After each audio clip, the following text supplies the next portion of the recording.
And welcome back to Close But No Biscuit, the podcast where me, Chris McPhail, and my good friend Robbie, hello, take a look at movies that we think are good, but don't quite get the biscuit. And this might be the ultimate in the Close But No Biscuit genre. Godzilla, King of the Monsters, which came out this year, 2019. We've both been to see it at the cinema. It's enjoyable, we both liked it, but it's far from perfect. Enjoyable is not strong enough. For all I've come out of it thinking this is full of holes, I had a big fucking cheesy grin plastered on my face throughout.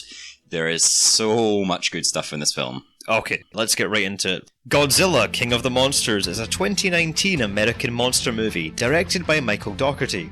It is a sequel to Godzilla 2014, the 35th film in the Godzilla franchise, and the third in Legendary's Monsterverse. Godzilla, King of the Monsters was released on May 31st, 2019 to mixed reviews, with praise for the visual effects, action sequences, cinematography and musical score. But criticism aimed at the pacing, tone, story and characters. On Metacritic, the film has an average score of 48 out of 100. Ouch. On Rotten Tomatoes, the film holds an approval rating of 40%. The website's critical consensus reads, Godzilla, King of the Monsters delivers spectacular kaiju action, but reaffirms that cutting-edge special effects are still no substitute for a good story. I would like to input that even the classic films with their shonky special effects are good. Kate Erbland of IndieWire gave the film a grade C-, holy shit, calling it dark, wet and inept.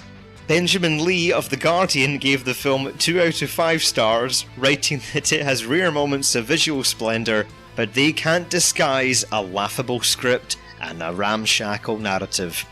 Chris Evangelista of the magazine Film gave the movie a score of 6.5 out of 10, criticising the human characters and writing that the ultimate kaiju smackdown should not be this boring. I take issue with some of those comments. Dark, yes. Inept, possibly. Wet? What? No. The worst possible case, it's a ridiculous roller coaster ride. There's always something going on. Critics are never going to like a punch-up between 4 giant monsters. It's just not a highbrow thing that critics would enjoy. I don't know. I feel that's unfair. And, I mean, I feel aggrieved because I am the underdog who fucking loves these types of films. But it's sad that critical response like that is going to shape how much money it makes and whether we get sequels or not, because I definitely want sequels, but with that kind of critical response, are they going to pan out? I also suspect one of the reasons why it may not have done financially as well as its predecessor was the marketing of the film. The posters and the trailers were quite beautiful, but they didn't really have a hook out with the monsters having a punch-up. One thing that was pretty absent from all the marketing material was a plot. And I can kind of understand that if you're unfamiliar with a lot of the monsters that feature in this movie, Mothra, Rodan, Ghidorah and so forth, who were the focus of the marketing, they were the focus of the quickfire trailers you got on social media, it didn't really tell me who's involved, what's at stake, and why do I care, which are like the 3 things that you need to achieve in a movie trailer.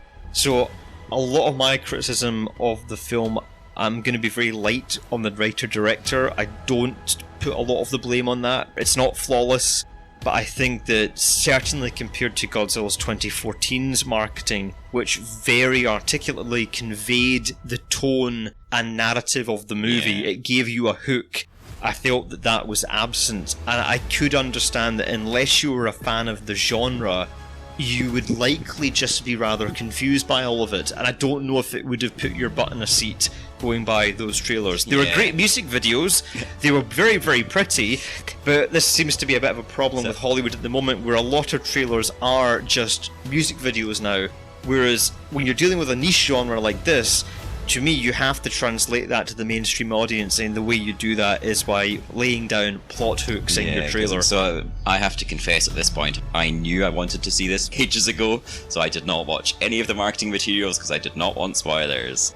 They're really pushing the special effects, they're pushing the visuals is what's selling this. The problem is that unless the great visuals have context and narrative, they don't mean anything. We talked about in the Godzilla 1998 podcast about why that film did not sell any toys, because although Godzilla looked cool, he wasn't shown to be doing cool things. Yeah. There was no narrative. The reason why kids went out and bought the Millennium Falcon after they saw Star Wars was not just because it looked cool, it's because of its narrative function. And that, to me, in all the marketing material, none of that was really conveyed. Like, I could understand why someone who was not a kaiju fan would just be like, what the fuck is this? Yeah. I think the same is true even of the classic films. Like, they have their ups and downs, but the best ones are generally the ones that have the best framing stories. It takes a marriage of a really good monster punch up at the end. Absolutely, that's your climax. That's what you're there for. But that has to be surrounded by some kind of structure that gives it a point that gives you the build-up. Because, monsters can't talk, so they generally need humans to give them that impetus to do things. Before we get into the main plot, then, do you want to just give broad strokes what your reaction was? Yeah, first time I saw it, I was like, big cheesy grin plastered across my face. But I was also a little bit confused because there's quite a lot of wait, what moments in the plot. There is some unnecessary humour. There's quite a lot of fast editing. It's very blue and orange, which I know is... I feel like I want to go back in time and disinvent colour grading because it's killed cinema for me. King of the Monsters is clearly it's that is the current fashion in Hollywood, is to colour grade the fuck out of everything. But having said that, huge cheesy grin on my face all the way through, loads and loads of big ideas, lots of surprises. They brought new stuff to the Godzilla table, which I loved. They satisfied some bits of lore that I'm happy were continued that we'll go into as we go through the plot. Like, there was so much to love. Yeah, there's a lot of choppiness, and I feel like there's actually several films crammed together into it, which is a complaint I have repeatedly the more we do this podcast. But I loved it, even though it's bad. I think at this point I'm going to concede that this must be what Marvel fans feel like when they get 16 films of fan service that doesn't make a lick of sense to anyone else. This is my turn. I'm having this. I'm fucking having it. So shut up, all you haters. I fucking loved it. It's full of holes. We're about to go through the plot and tell you how many holes it has, but I don't care because overall I fucking loved it.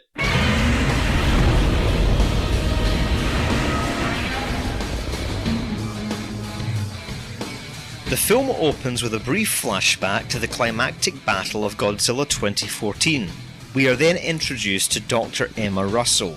She is a paleobiologist for the cryptozoological organisation MONARCH, which seeks out and studies giant creatures once designated as massive unidentified terrestrial organisms, or MUTOs, but now referred to as Titans. Emma is chatting with her daughter Madison, played by Millie Bobby Brown in her feature film debut. And we learn that Madison once had an older brother who was killed during Godzilla's battle in San Francisco years earlier.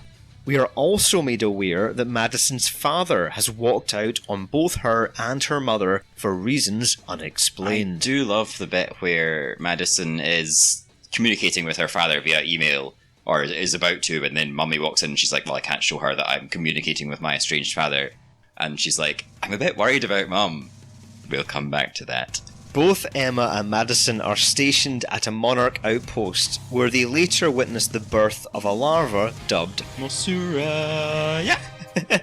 Emma calms Mothra down with a device called the Orca, which is capable of emitting frequencies that can attract or alter Titan behaviour. This is a big idea, because in Godzilla 2014 we learn we can lure them with food, which, fair enough, they're animals. Whereas here we now have a device that isn't just luring them, it is manipulating them, it's goading them. That's quite a step to go from they're giant but they're animals to actually we can fuck with their brains. So as Emma is trying to communicate with Mothra, who's now very calm, a group of eco-terrorists led by Charles fucking Dance attack the base and kidnap Emma and Madison. Mothra flees and pupates under a waterfall. Mothra pupates so fucking quickly. In a traditional Mothra film, you get all these stages, but there's always a good bit of time in between. We get a bit of caterpillar action, and then we get some Mothra action. Here we go straight from egg to pupating. She's just under a waterfall going, I'll turn up when it's narratively convenient. Monarch scientists Dr. Ishiro Zerazawa, played by the amazing Ken Watanabe, and Dr. Vivian Graham, played by Sally Hawkins, approach Emma's ex-husband and Madison's father, Mark Russell, played by Kyle Chandler. We find out that Mark has put himself into isolation after being unable to cope with the loss of his son during the San Francisco attack in 2014. Mark alludes to having developed a bad drinking habit and letting both Emma and Madison down in the wake of his elder child's passing. However, at this point in the film, it seems like he's got over his drinking. The movie would have been far more effective if he'd had the drinking problem during the movie. Yeah. I felt, well, just don't give him that trait then, if you're not going to make something out of it. Because when we meet him in this cabin, it's a very clean cabin. There's no, there's not Jack Daniels bottles scattered around here. A raving alcoholic doesn't get close to wolves. Yes. He spooks them because he's stumbling around or whatever. Yeah. He never acts like the way I imagine an alcoholic would. I definitely feel that having him battling the alcohol throughout and then overcoming that would have given him a much stronger character arc. There isn't much discernible difference between the Mark Russell character we meet at the beginning of the movie and the Mark Russell character we get at the end, which to me is a sign that the performance and character development really wasn't there. But anyway, so the Monarch scientists have now met Mark, and they are now explaining to him that, hey, Mark, we need your help trying to find your estranged family. They've been kidnapped. So Mark has no desire to get back involved with monster hunters again. He's divorced from Emma. However, he does agree to help the scientists in order to save his family and redeem himself for his past failures. Mark and the Monarch team then head to an underwater base, where they begin to track and eventually follow Godzilla all the way to Antarctica, where Charles fucking Dance intends to free a three-headed titan codenamed Monster Zero. Yeah, so we've just glossed over the fact they go via a huge fucking underwater base, which is one of these, again, this is one of these moments where I was like, huge cheesy grin just spread across my face because I fucking love that shit. I'm sorry, that makes me a bad person that I love seeing giant sci-fi military hardware smeared across the screen, but it looks so fucking cool and it's so big and bold, and that big control room with the big shuttered windows, and it's like a Star Destroyer. It's like a fucking space station. It's so cool, but it's this kind of this is a major big idea that this organization who were previously, in Godzilla 2014, they've got Japanese soldiers. It's like they've got them on loan from the government or something. They've got a little bit of tech, but there's not a lot going on there. Skull Island, they have to hijack a military expedition, get some US soldiers to help them do their stuff. So again, there's not a lot going on. Suddenly, 5 years after 2014, we've got these fucking huge underwater base sprung up out of nowhere, which I'm so fucking on board with, but also wow, that's a big leap. Bigger issue with it is the fact that it's there and then gone. I just feel that in other science fiction films, when you introduce a really cool concept like that, you fucking milk it. It's a weird reference, but in Star Trek 3, The Search for Spock, they show Starfleet's base that orbits Earth, and it's this fucking beautiful, gigantic, weird mushroom that can house umpteen starships, so it's fucking enormous. And it gets this wonderful, glorious reveal shot in the beginning of the movie when the Enterprise is returning to it. But then later on in the film, when Kirk and the crew have to hijack the Enterprise, it plays a major role in the hijacking sequence, because the idea is you fly into it and the doors lock, so they have to get out. So it's not just tossed in as a, hey, this looks great, and then it's completely forgotten about. It's a major thing at the start of Act 1, and then is a huge deal in the middle of Act 2. Well, whereas this is just, it's there and it's gone. It doesn't do anything. Even if it's not critical to the plot, if they had just done more scenes in it, I guess. Mark and the Monarch team penetrate the Antarctic base containing Monster Zero and attempt to rescue Emma and Madison. However, in a dramatic twist, the seemingly innocent Emma reveals that she has actually been in cahoots with Charles fucking Dance and the eco-terrorists all along. Emma then frees Monster Zero and runs away with Madison and Charles fucking Dance. Monster Zero kills several Monarch members before Godzilla shows up, and the two creatures brawl in the snow. It's good shit. There's a lot of frame breaking, which is a bit annoying. There's a lot of Ghidorah's feet, but there's also some good chunks of glorious orange lightning. They also did the 3-head reveal as good as they could do. That was a big thing for me going into this. If you've got Ghidorah in it, we have to have one head pops up, then 2, then 3. And they sort of squabble at each other. And I loved the fact that they added that character dynamic, as you just said there. The idea that the heads all have different personalities. One thing that doesn't get said enough about the old Toho films, the old Japanese Godzilla movies, is all the monsters had personalities. Yeah. Now, you can laugh at them, whatever, you can take it seriously, but no matter which way you're looking at them, these were creatures that had distinctive personalities. Yeah. Okay, they're having to convey that through sometimes unconvincing puppetry and suit animation, but it's fucking dancing, there. But... And actually, one thing that this movie did better in terms of character development for the monsters than the old Toho films did, I think, was giving Ghidorah's heads a bit of kind of Three Stooges type shit going on there. Because in the old movies, Ghidorah's heads are just, due to the limitations of the puppetry at the time, are just kind of going all over the place. Whereas the first big reveal is the main head, you instantly recognise that as that's the alpha head. And then it's the one on the right-hand side going like, what do we do now, boss, hey?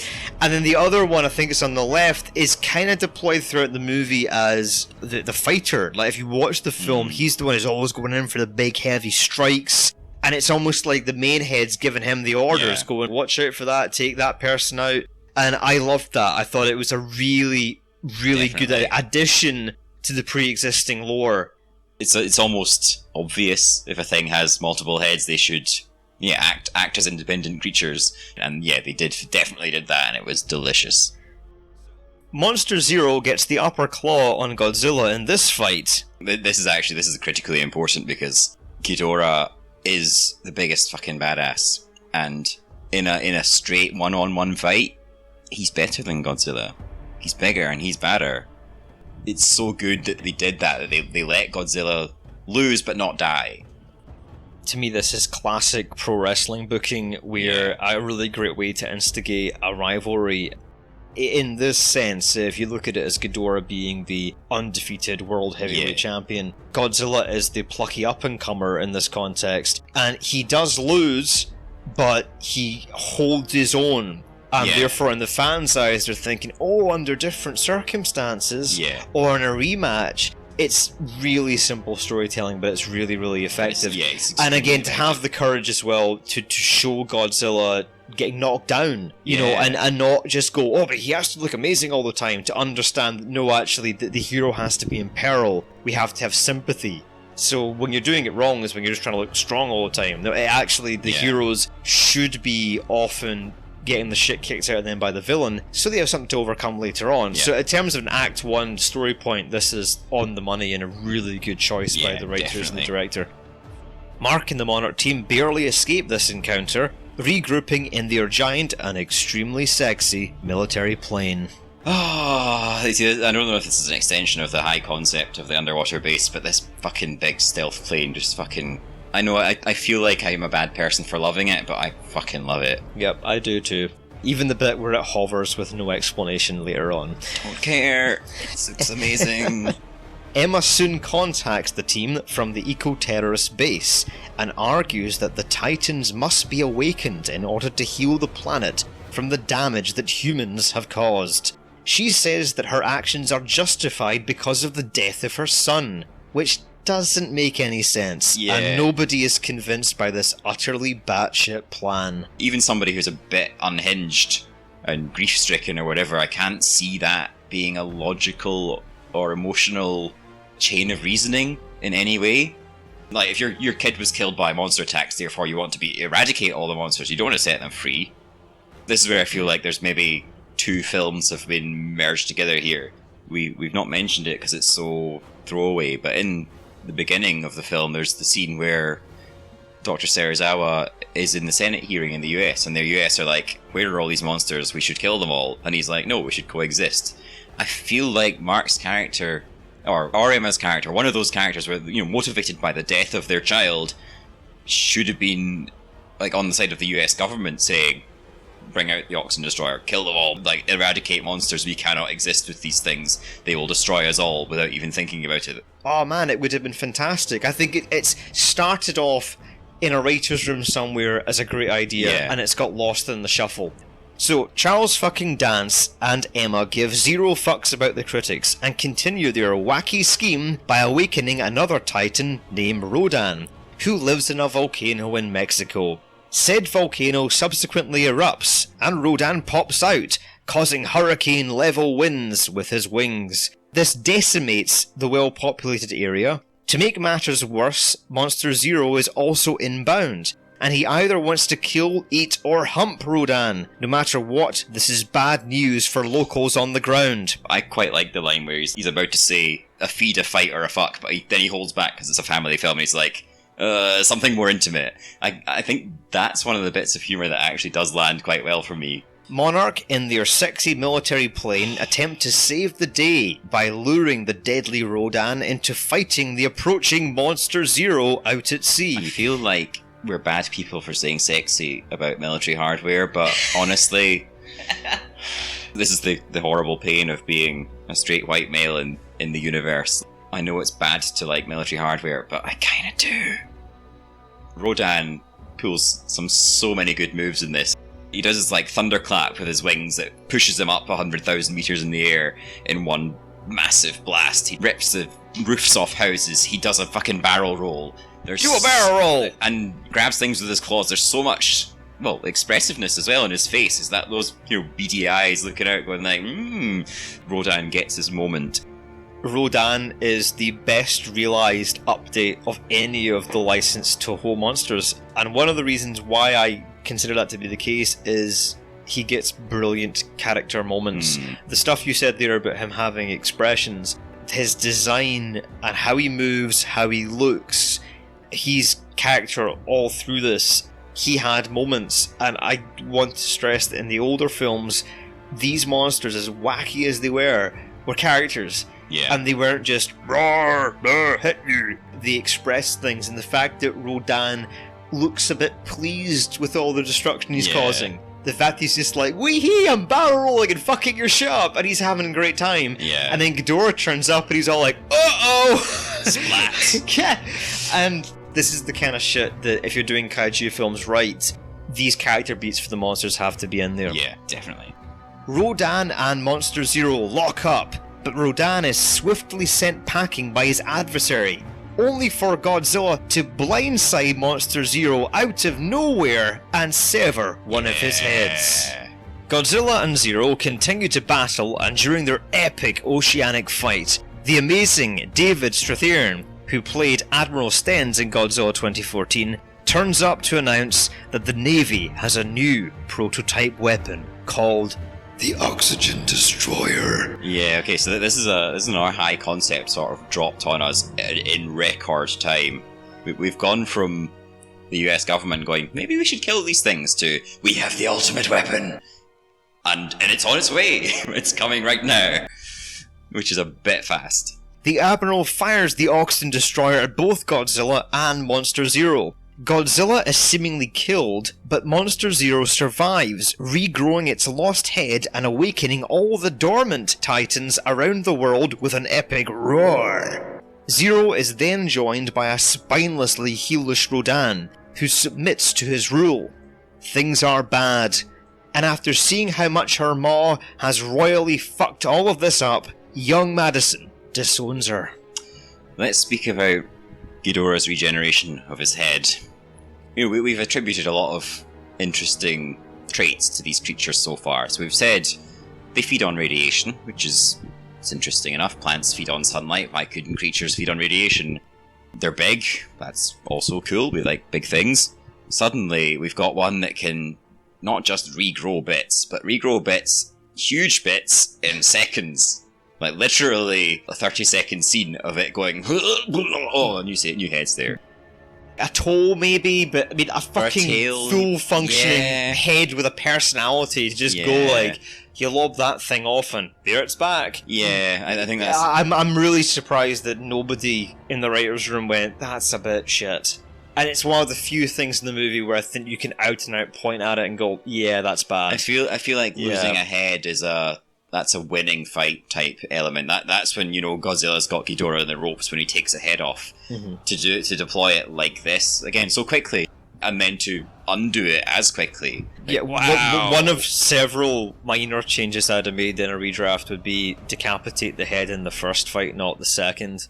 Cut the head off in Act 1, and then throughout the movie it regenerates, and then by Act 3 we kind of have a third head, but kind of don't.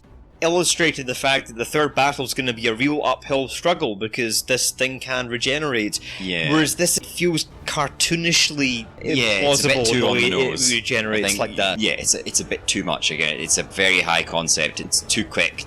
It's blink and you'll miss it. This is within the space of 5 minutes of a film. Yeah. He's lost the head and regrown it. I feel like it makes light of it, at the very least. Yeah, there's a few moments in the film, and this being very much one of them, where there's not enough emphasis put on the big thing. It's a film that glosses over stuff that we should be slowing down and taking that in.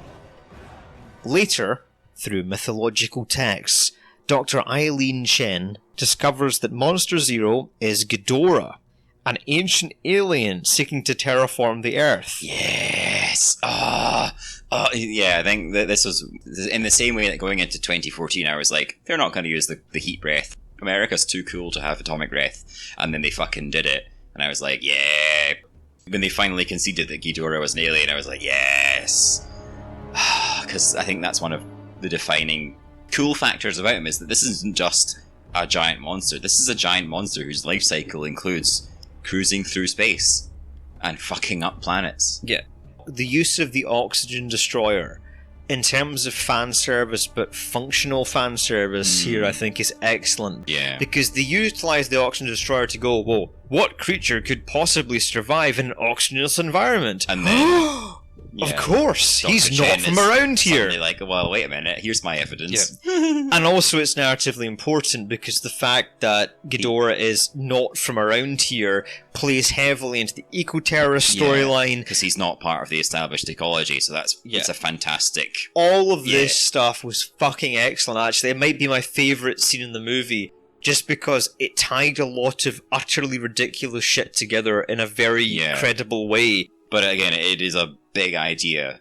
We've not just got giant monsters, we've now got alien giant monsters, which is a logical extrapolation, but 2 films in, maybe a bit early. So as all this is going on, Eileen Shen's twin sister, who also works for Monarch, is keeping an eye on Mothra, who, seemingly aware that shit has gone south, suddenly emerges from her cocoon like an absolute goddess, and flies to Monarch's Bermuda base to communicate with her boyfriend Godzilla, who is revealed to have survived the oxygen destroyer and is currently recuperating beneath them in an ancient underwater city. There is more to unpack here than I can possibly imagine. This is where things start to get... This might be the paragraph that sums up the fucking madness of this movie. First thing I think we probably need to mention is that Mothra's emergence is so gloriously amazing, but it's not earned. We've had no caterpillar time, so this isn't a big moment of Ghidorah fucks over a caterpillar and then it has to go away and pupate and then it emerges again as this beautiful moth. That would be a real big deal, but because we've basically forgotten about Mothra for the last half of the film, you're pushing all my emotional buttons, but there's that nagging feeling that you're like, this has come out of nowhere. Mothra's theme comes on, and she gets this glorious entrance out of the waterfall. She looks beautiful, but then you stop and you think... I get this because I know the history of this. Yeah, because I love But Mothra if you were already. new to this, you'd be like, well, that was a cool thing that happened, but why? It's like, the moth looked kind of cool there, but what? Yeah. And this is really the Western cinema audience, the mainstream Western cinema audience's big introduction to these characters. And Mothra is not deployed as a character. Mothra has no character in this movie. She's deployed as a plot device. But she is filled with character. She's the biggest character in the old series. Western audiences will scoff at the fact that she communicates telepathically with 2 twin tiny fairies.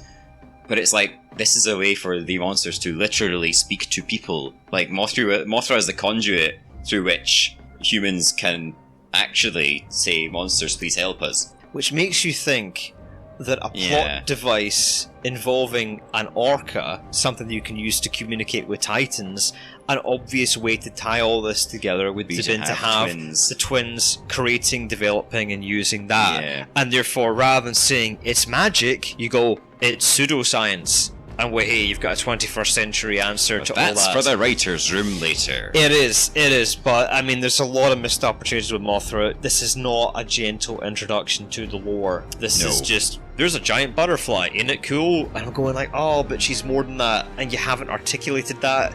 And it was still great, and it's why like I feel so conflicted about this film, because what Michael Dougherty has done is developed a movie for me that I really like. But ultimately I'm there going like, oh, but they're not going to get it though.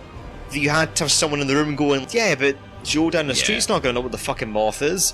You know, give her a personality, give her a character, give her a plot. I would have happily traded Rodan for a whole world of Mothra screen time to give her that build up, to give her that moment.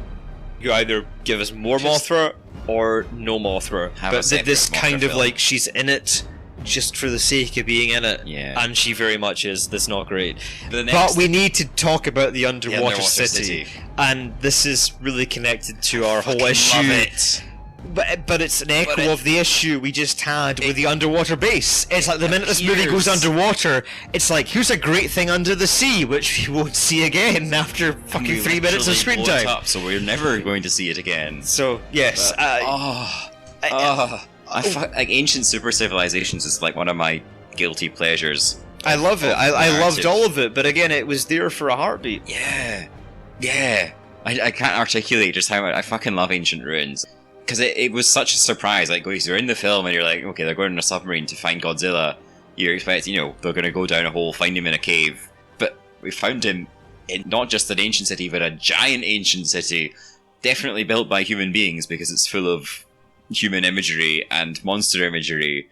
And it's just like, wow, this is a huge idea you've just done no setup for.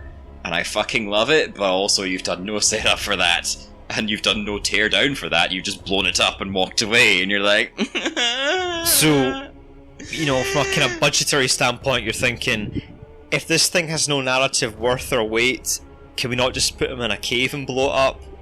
Yeah. Like, we just spent all this time designing, building in the computer this amazing world, which, don't get me wrong, it is, but it's again, narratively, brilliant. Much like your previous scene with the underwater base, we've just spaffed all this money on this great idea that doesn't go anywhere. This is a whole film in itself. Oh, it's really good, but no. You should have saved this for another film. This is one of the things that, you have it on the whiteboard and you literally time out your movie and you think, how long are we in that scene? Does that justify how much money we're about to send towards doing that? We're going to build an underwater base. How long's it on screen for? 5 minutes? No, we're not going to do the underwater base. Oh, but it's so good. I can imagine me being the guy in the writer's room going, we have to have it, it's so fucking cool. But that's when you go, we have to have setup, and we have to go back to it. That's when you go, we're going to make a meal of this. They do not make enough of a meal of it, and that is such a shame, because, I want more of that. Via submarine, the Monarch team locates Godzilla's gaff, discovering that the whole area is highly radioactive. They deduce that it will take years for Godzilla to heal, and decide to detonate a nuclear warhead to recharge him.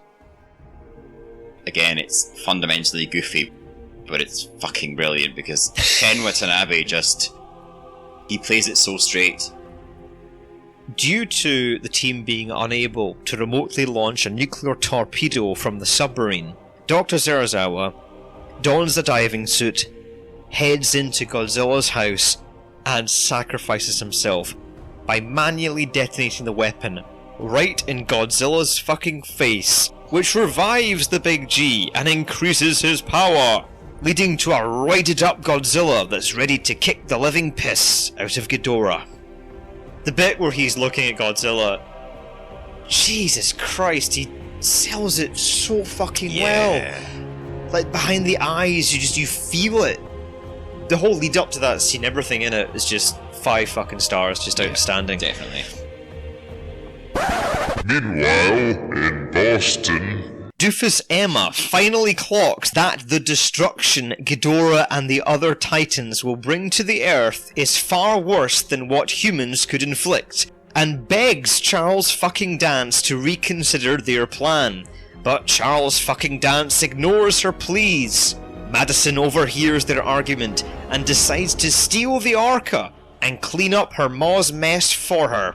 Madison zooms to Fenway Park in a stolen Jeep and broadcasts a frequency that calms but unwittingly attracts the Titans to her location. This is the part where I think they use the Orca really well. So the concept is the Orca broadcasts noises that are as if it's another creature that is dominant. So it's broadcasting this either submit or try and kill me or whatever signal, and the Titans are going, yeah.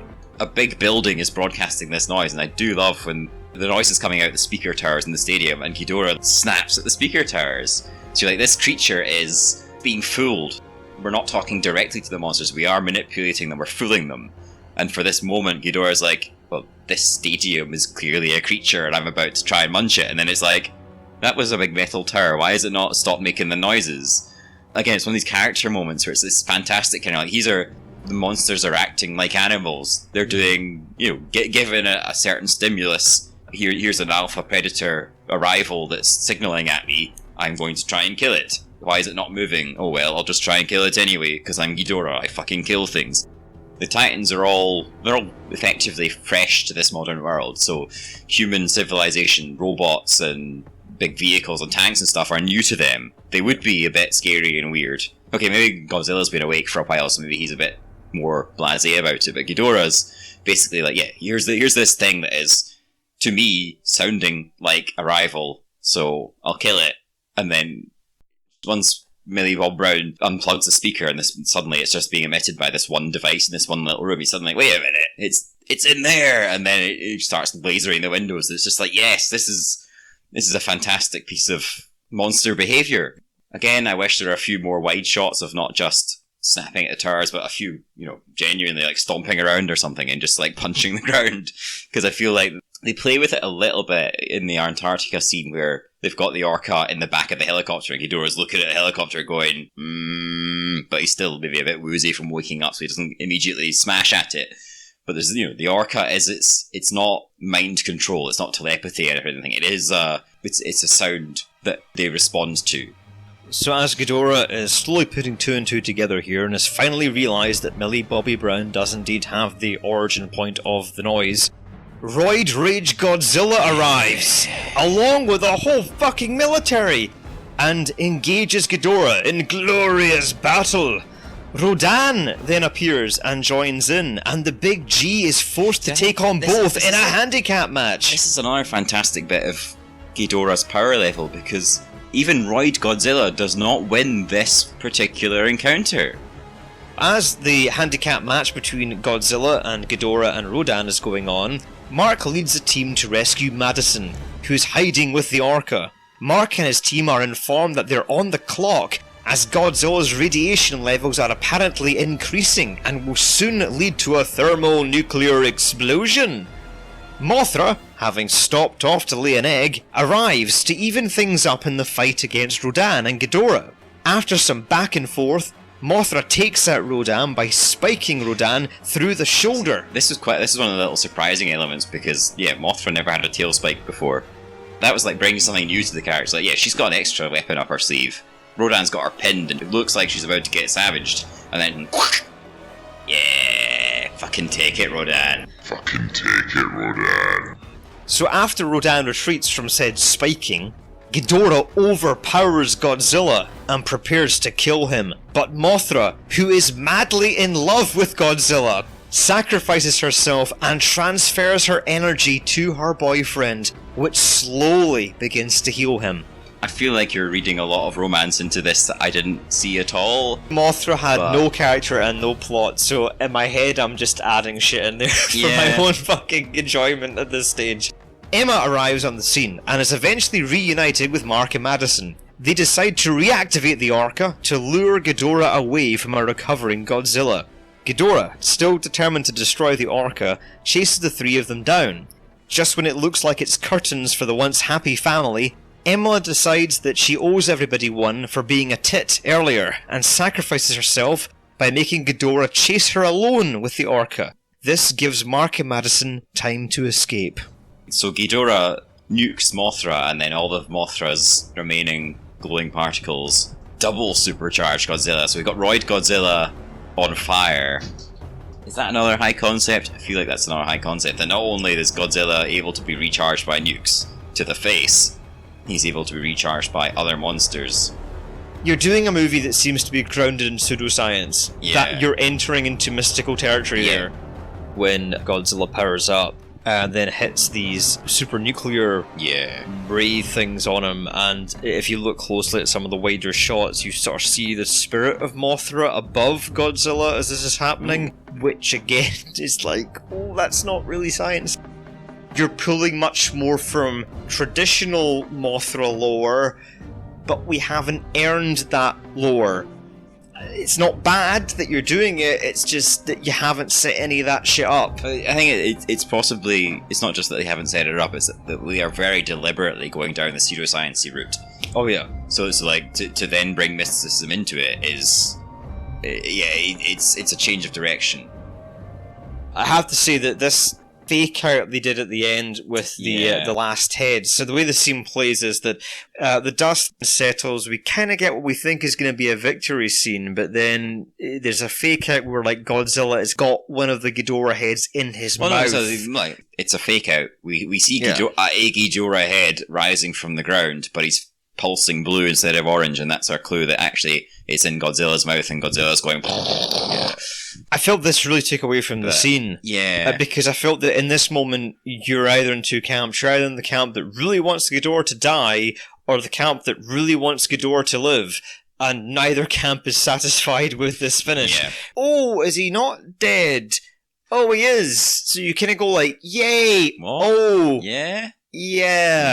It's a bit like in wrestling, like if someone won the world championship, but the announcer went, and possibly it definitely is your new world heavyweight champion. It would just throw everybody off for a second and go like, what? Like, he was disqualified. No, he wasn't. Give us the finish. Yeah. What reaction are you getting from that? All you're getting from that is a moment of, Like, you don't want at this point in the movie. You want yay or boo. You want positive or negative. You don't early in the movie. You don't want fake out at this point. After we get the fake out, the dust then settles and other titans gradually arrive and converge on Godzilla. One by one they bow to him, acknowledging Godzilla as the new alpha predator on the planet. Amid them is Rodan, confirming his status as the ultimate opportunistic heel of this franchise. So I love the fact that Rodan then, he bows with such fantastic facial expression. Oh yeah. He's so obsequious and obnoxious, and you're like, I want you to die right now, but also it's really, really good. Like, the animator's fucking hats off because you made me fucking want to murder that fucking bird. So we then cut to credits, which are animated and featuring lots of fancy background information from newspaper clippings and Monarch files, also set to an amazing cover of Blue Oyster Cult Godzilla by Bear McCreary, who did the soundtrack for the whole of this film. The credits I'd really, really enjoyed sitting through, actually, because the soundtracks were just so cool to listen to. But we probably should talk about some of the plot elements that are in the credits. Newspaper clippings, Monarch files that show the Titans are helping to heal the Earth, causing deserts to flourish with greenery, etc., etc. Yeah, and there's something like one of them's making the ice caps reform and stuff. So yeah. There's a lot going on there. Yeah, there's also another Mothra egg that's been discovered. Some of the Titans are converging on Skull Island, and ancient cave paintings show Godzilla battling Kong, teasing the upcoming 2020 film.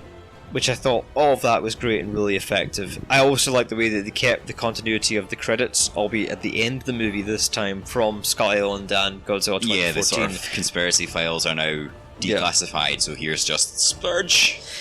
And finally, we have a post-credit sequence. Charles fucking Dance and his forces purchased Ghidorah's only remaining severed head, which was left in Mexico. I have to say, when this happened in the cinema, I cried out, yeah, that's what I fucking pay my money for, and I clapped. Ghidorah will be back, and I want it so fucking badly, because I fucking love him. He's such a good villain. I have major issues with this post-credit scene. There are so many issues, but I don't care about any of them.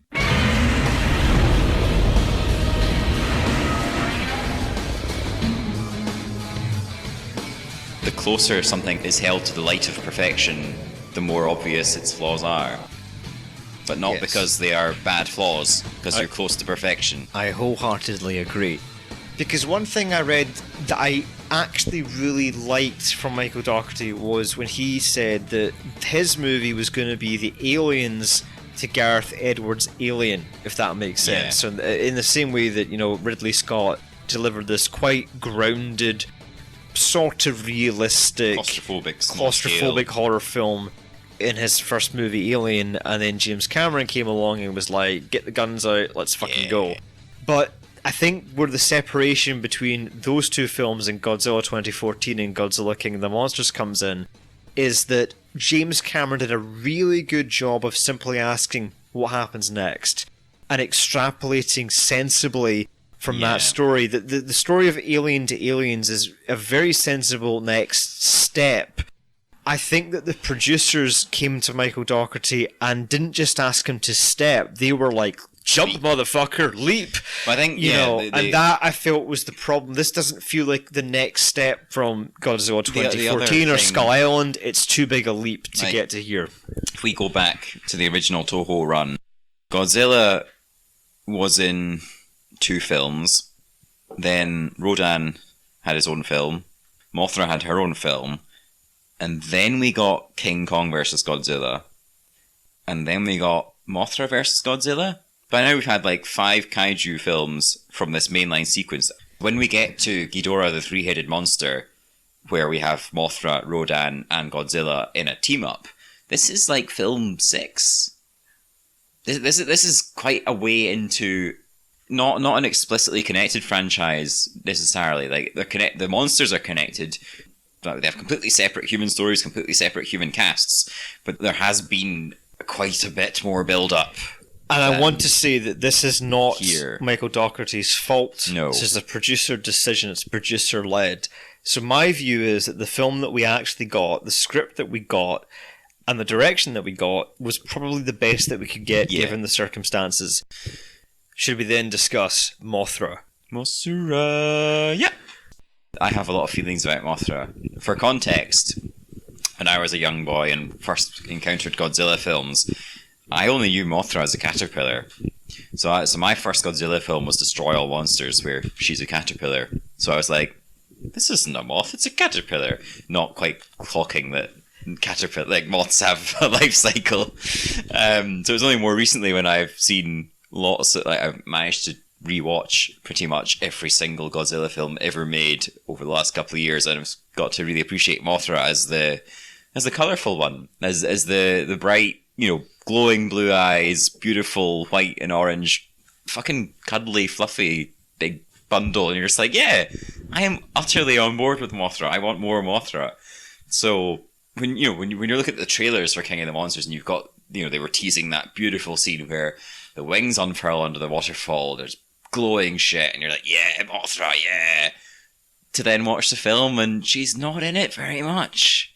I think that to tie back into what we were talking about with Rodan, how the character work on Rodan was fantastic in terms of the animation, and it really established who Rodan was as a character. Ghidorah likewise had that. I think Godzilla did too. Yeah. Mothra, I felt, didn't have those elements, and I think it's a really good example of doing the inverse of the show don't tell rule, where we're told Mothra's a really big deal. She is the queen of the monsters. Yeah. They say all this in the movie, but it's never really shown. Yeah. And Mothra basically, larva state, hides in a waterfall, and then when narratively convenient, pops out and has to go and sting Rodan. Out with that, not a lot there. Because traditionally we get a good chunk of film, if not an entire film, of Mothra in larval state. So, yeah, to go straight from zero to Moth with half an hour, 45 minutes of film in between where we see nothing of her, it's just, it's such a waste.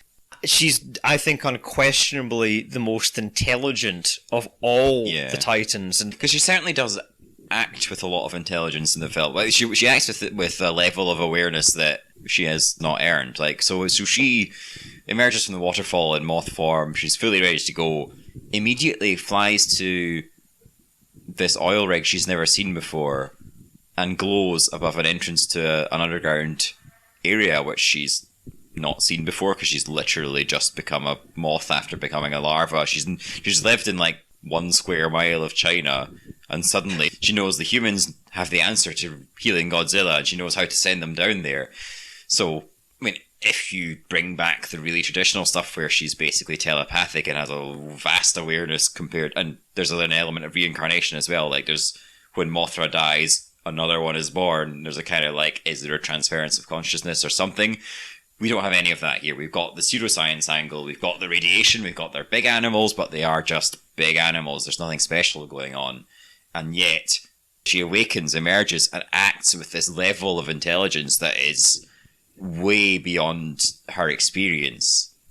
The way that I think you solve the Mothra problem and Mothra's lack of development is to play off the established lore. So Mothra's origin story in the original films is she comes from an island. Infant Island, usually. Infant Island, that's the one. It varies in a couple. It varies in a couple of dubs I've seen. And typically, there are 2 twins on this island that are sort of designated the role of the communication point between her and humanity. They're magical, basically. Yeah, they're telepathic. And yes, we're throwing out magic tropes. So we're not doing pseudoscience. The original one is pure magic. However, I think a really sensible way to update that into the 21st century would have just been to give the Mothra twins and Dr. Eileen the Chen job and her sister. The job that Emma gets, which is to develop and create the Orca. The fairies traditionally summon Mothra with a song. So you've got the Orca, which is, it's named after a whale song. So you've got all these elements in place, and they just don't quite sit in the right locations to each other. Like Mothra waking up under a waterfall breaks because Mothra has done nothing for the film previously. So that scene only really truly works if you have a lot of action with Mothra as a caterpillar, so that when she emerges, it's a big fucking deal. We have to show that the caterpillar it's got the heart of a lion, but is just a little caterpillar. Mothra doesn't really fit in this film. I think she belongs in her own film. She's definitely not given the same level of screen time as everyone else, and the build up to it. So we've got all these lore elements that really fit together really nicely, but overall, I'm not convinced. The bit that I felt this film didn't do a great job was conveying the character that Toho developed, which was this little caterpillar that opted to go and fight Ghidorah herself. Yeah. Mothra had the heart to basically sacrifice her life. This is another thing, which is like, these character moments that make, like, it's all on wires and it's plaster casts and latex suits and shit. But when you see Ghidorah's tail, like, fucking flips Mothra caterpillar off the ground, and you're like, oh, it hurts. Yeah. It's like, it's painful to watch because you're seeing this poor little thing, fucking having a go at this creature that's like 16 times the size of it. That's what's missing is the heart.